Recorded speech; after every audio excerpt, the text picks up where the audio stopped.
Now we are going to see the determinants of economic development. Economic development is not determined by a single factor. Many political, social, religious and factors are depend upon the economic development, isn't it? So the development is depend upon all these factors. Here they have segregated the economic development determinants into two. One is economic factors, another one is non-economic factors. Under the economic factors, we have 8 subheadings, that is natural resources, capital formation, size of market, structural changes, financial system, marketable surplus, foreign trade and economic system. Under non-economic factors, we have 9 subheadings: human resources, technical know-how, political freedom, social organization, corruption-free administration, desire for development, moral, ethical and social values, casino capitalism and patrimonial capitalism. Now, we are going to see the economic factors. The first one is natural resources. The principal factor affecting the development of the economy main is availability of natural resources, isn't it? Usually, the natural resources are abundant in nature, plenty in nature. Already we have studied. While we are studying about the goods, we have studied the natural resources are plenty in nature. So, if they are abundance, that is plenty in nature, it will be good for the development. If a country consists of abundance of natural resources, will develop easily, isn't it? But the country which are insufficient, that means scarcity, insufficient or scarcity in the natural resources cannot be developed, isn't it? So, the development will not be taken rapidly, quickly. So, if the country contains insufficient natural resources, may not be in a position to develop quickly. But some countries like Japan, though they are lacking in the natural resources, it's a very small country, Japan. They have less amount of natural resources, but they import the natural resources from the outside. That means they get the raw materials from the outside. They import the raw materials. Raw materials are imports and they export the finished products. The country like Japan, they are less, they have an insufficiency in the natural resources, but they never bother about that. What they did, they import the raw materials from the outside of their country and they export the finished goods. By exporting, they develop their nation. They use the technology, isn't it? In one period, all the products they were made in Japan. So they were efficient. So what they did, what they lacked with a scarcity of natural resources. So they got the natural resources from the outside of the country. They made it as a finished product. They export the product. They will become a developed country because of their technical knowledge. So natural resources plays a vital role in the economic development. Then second one is capital formation. For all the economy, capital is very important thing, isn't it? It is the key for a economic growth, economic development. If a country what do you mean by capital formation? The net addition to the existing stock of capital goods, isn't it? Either it may be a tangible or intangible. Tangible, what do you mean by tangible? which can be visible, which can be touched by in our hands, like buildings, furnitures, machineries and others are called tangible goods. Intangible goods means the service, efficiency, the hard work and other things are called intangible goods. So the country which has the capital formation, the very good capital formation, it increase the productivity of the labor, isn't it? If they have the very good machineries, they have very good building, the people, efficiency of the people, it made the productivity more, increase the productivity of the particular country. So, if the productivity of the labor increased, it also increased the production and also the income, isn't it? Already we have studied. Once the capital has been increased, the production increase, the employment increase, thereby increase in the income. So, if there is an increase in the income, automatically the standard of the living of the people will also be increased. So, the adaptation of the advanced techniques leads to the better utilization of natural resources, industrialization, expansion of markets. So, these are all the economic progress, economic development. And the third one is size of market. What do you mean by size?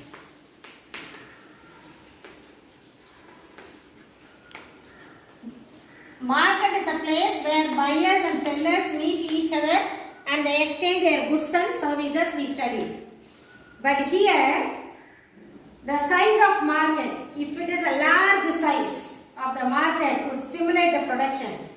It increase the employment. For example, in Tamil Nadu, Tirupur is the market for in Tamil Nadu, Tirupur is the market for banian factories, isn't it? Erode is a market for bed sheets and other things. So, those areas are the marketable areas. The size of the market will be high, large in those areas compared with Madurai, isn't it? So, if the size of the market is large, they have to produce more. If the size of the market is large, if you have seen the Erode and Bhavani area, almost all the people in the society, they go for work because everyone will get employment those areas. So many factories will be there. So many weaving industries were there. So people, all the people, those who are residing near Bhavani and Erode, they will get employment. So if the size of the market is large, it increase the employment. If the employment increase, as I said, income will be increased. Production increase, the employment will be increased. And also it leads to the GNP in increase, per capita income also increased. So, if the developed countries, they have expand their market, they can also expand their market to the WTO, World Trade Center. They can export, isn't it? If it is a very large market in particular area, they can expand their market into foreign. That means they can export. If it is a large market, I told employment will be more, production will be more. All the product which is produced there will not be consumed by all the people, isn't it? So, they will produce more, the things which they needed. Apart from that, the remaining things will be exported to other countries. So, by exporting, they will get revenue. So, the size of the market also determines the development. If it is big, there will be development. Okay. The fourth one, structural changes. Here the structural means infrastructure, technical and other things. Changes in the occupational structure. That means we have already three sectors, isn't it? One is agricultural, the another one is industry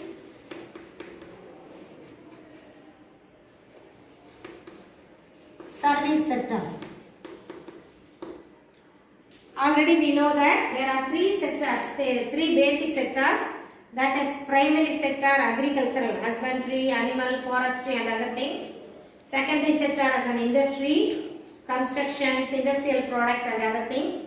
Tertiary sector like a trade, banking and commerce. So, the economy which is predominantly agricultural.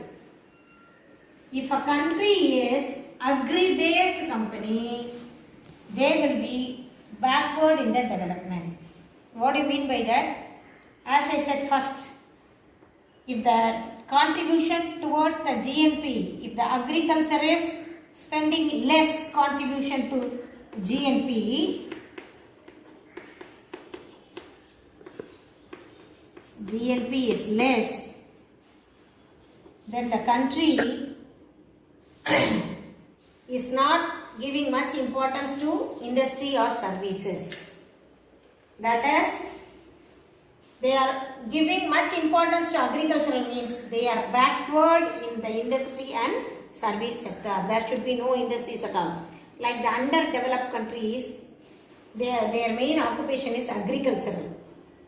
Even India, till the first plan, they give much importance to agricultural only. During the second 5-year plan only, we give much importance to industries, because we came to know that GNP is not only depend upon the agricultural but also the industry and the service sector. But now in 2020, the most of the contribution for GNP is coming from service sector only, trade, commerce, banking, doctors and lawyers. From those people, from the service sector only, the major contribution for the GNP is done nowadays. So, the structural changes is also the main thing for economic development. The country, one who is predominantly based on agricultural, will not be developed. If they are based on industries and the service sector, it will be considered a developed country. And the fifth one is financial system.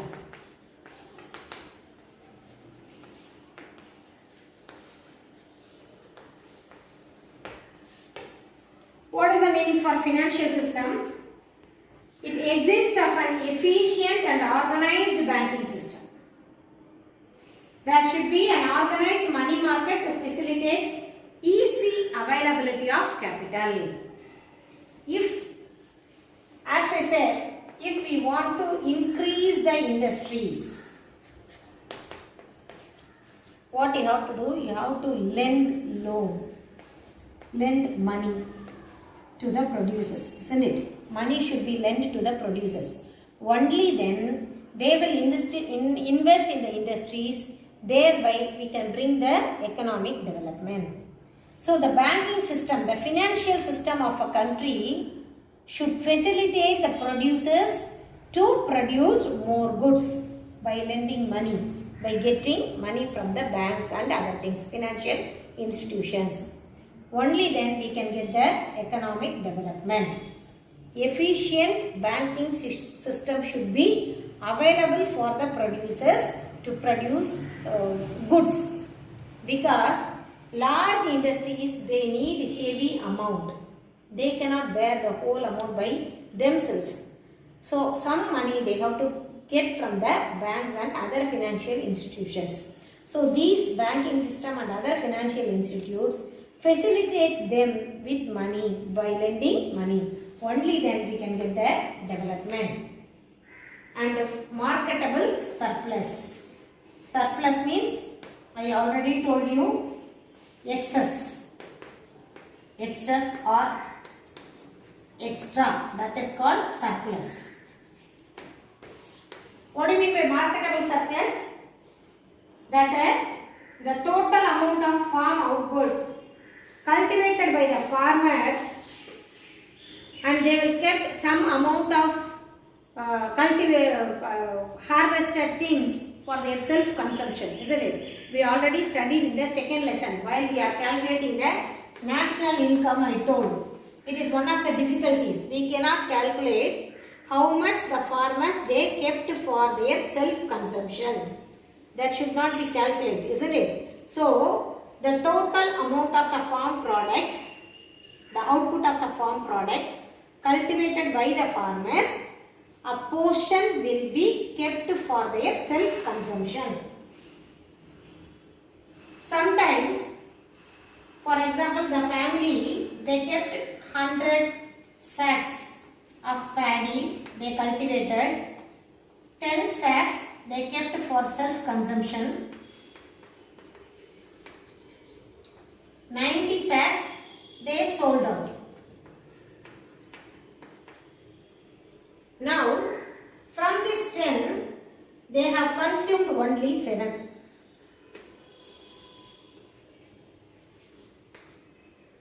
What is the remaining?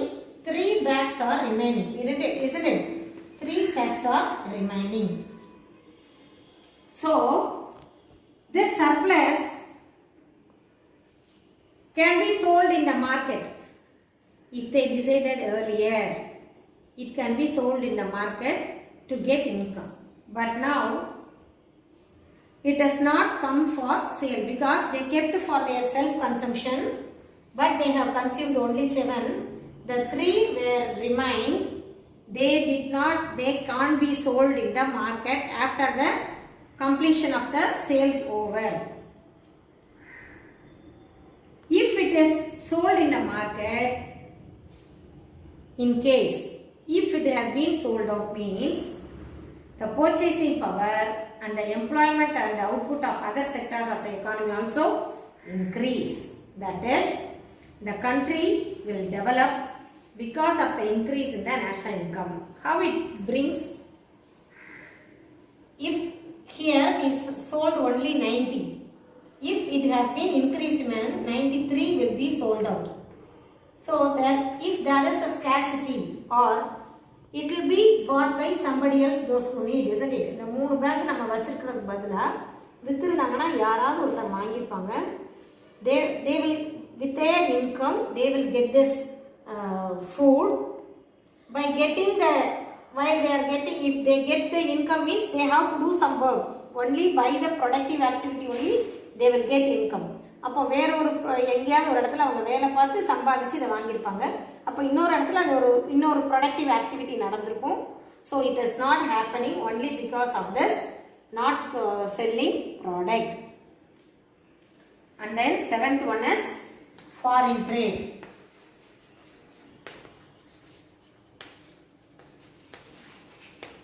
While we are studying in the 7th lesson the terms of trade, the value of goods price divided by the value of price index we have studied, isn't it? Terms of trade.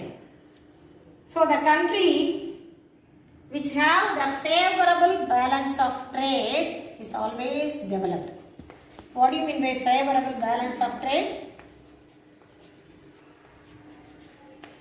That is, export more, import less. That is favorable balance of trade. If a country is exporting more products to other country, it is considered to be the favorable balance of trade. Then the country is a developed country because we export only after getting the self-sufficiency. இல்லையா? நமக்கு தேவையானது எல்லாம் போக excess இருந்தால் தான் என்ன செய்வோம்? Export பண்ணுவோம். While I am talking about the size of market, I told. நிறைய ப்ரொடியூஸ் பண்ணும்போது ஆஃப்டர் நம்மளுடைய செல்ஃப் சஃபிஷியன்சி போக எக்ஸ்ட்ரா உள்ளது எல்லாத்தையும் எக்ஸ்போர்ட் பண்ணுவோம். The country those are exporting more, importing less is favorable balance of trade. If they are exporting more means that is a developed country. And then economic system. The last one is economic system. We have already studied the 3 systems, isn't it? Capitalist, socialist and mixed economy. We 3 system, economic system we studied. One is capitalist economy, socialist economy and mixed economy. Already in the first lesson itself we studied capital, socialism and mixedism we studied. So the country which adopt the free trade economy, that is capitalist economy, free trade economy, laissez-faire policy, enjoy better growth rate compared to the social and mixed economy, because the people already we have studied what are all the features of capitalist economy. They have free exit, free entry. We will get more product. There is no control. The producers, they can produce how much goods they want to produce, they can produce, they can export. So they will have the free trade, isn't it? So they will have the better growth compared to the social and mixed economy. They will export more. And it may be true for some countries, but not for everyone. By this, we cannot say that all the government should not interfere in the trade actions. But it is not fair. For some countries it will be applicable, but most of the country we are following the mixed economy only, because we cannot let the producers to produce as they like. It won't be fair. Sometimes they may produce the harmful goods, which is not good for the welfare of the society. So we cannot expect that all the countries should follow the laissez-faire policy. So it is not possible. Though it is not possible, it is considered to be the better one for the betterment of the development of the nation. So till now we have studied the 8 factors, economic factors, which are determinants of economic development. Will you be able to understand, girls? In the next video we will see the non-economic factors.